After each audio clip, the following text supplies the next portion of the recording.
Halo Sobat Pendidik, berikut ini merupakan tugas video pra-UAS mata kuliah Psikologi Belajar dan Pembelajaran. Sebelumnya, perkenalkan saya Francisca Fiona Puspitasari dengan NIM 201111434, Prodi Bimbingan dan Konseling Universitas Sanata Dharma. Oke, video kali ini akan membahas mengenai teori belajar Pavlov. Sesuai dengan nama yang disematkan dalam nama teori tersebut, teori ini dipelopori oleh seorang tokoh yang bernama Ivan Petrovich Pavlov. Pavlov lahir di Ryazan, Rusia, tanggal 14 September 1849 dan meninggal pada tahun 1936. Saat Pavlov bekerja menjadi direktur laboratorium di Institute of Experimental, ia memperhatikan bahwa anjing sering berliur ketika melihat pelayan membawa makanan atau bahkan mendengar langkah kaki pelayan tersebut. Dari pengamatan sederhana ini, akhirnya Pavlov tertarik untuk meneliti hal tersebut. Pavlov mengamati jika makanan diletakkan di dalam atau dekat mulut anjing yang lapar, hewan tersebut akan mengeluarkan air liur. Karena makanan membangkitkan respon ini dengan otomatis tanpa adanya satupun pelatihan atau pengkondisian sebelumnya, maka makanan tadi disebut dengan rangsangan tanpa pengkondisian.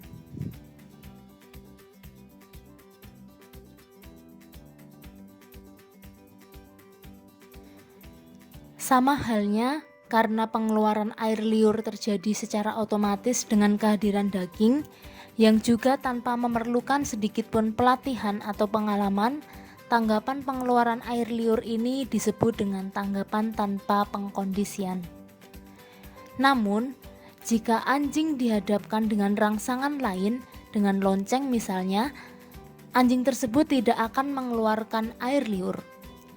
Karena rangsangan berupa suara lonceng tidak akan menghasilkan tanggapan apapun, maka rangsangan ini disebut dengan rangsangan netral.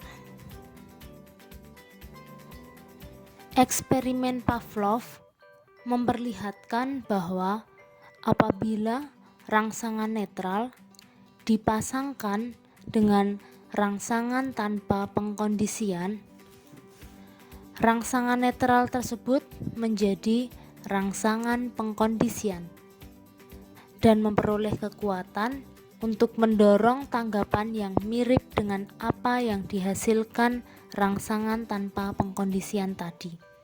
Dengan kata lain, setelah lonceng dan daging disodorkan bersama-sama, lonceng itu mengakibatkan anjing mengeluarkan air liur.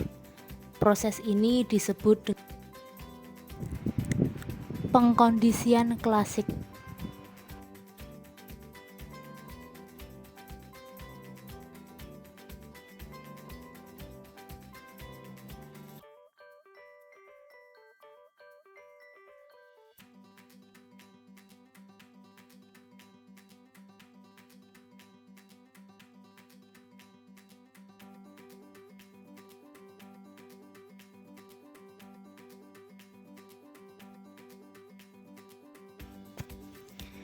Begitu juga dalam ranah pendidikan, terutama dalam contoh pembelajaran.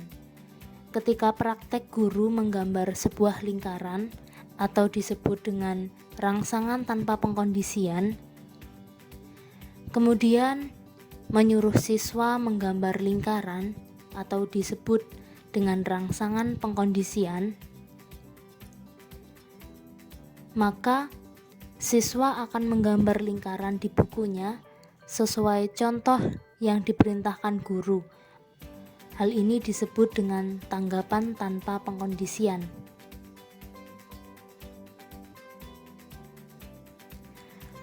Perilaku tersebut dilakukan oleh guru pada pertemuan berikutnya.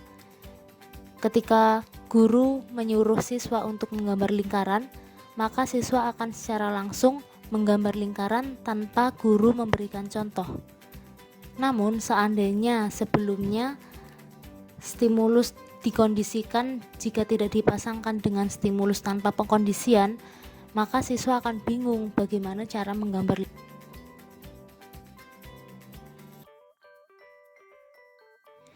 Nah, itu dia teori Pavlov sebagai salah satu referensi untuk dipelajari para pendidik agar dalam mendidik dapat dengan mudah memahami siswanya dan mencapai tujuan pendidikan dengan maksimal. Namun, masih banyak teori lainnya yang juga harus dijadikan referensi dalam mendidik. Jangan bosan untuk belajar, biarpun sudah menjadi pendidik, belajar tetap menjadi sebuah keharusan agar dapat mewujudkan pendidikan yang bahagia.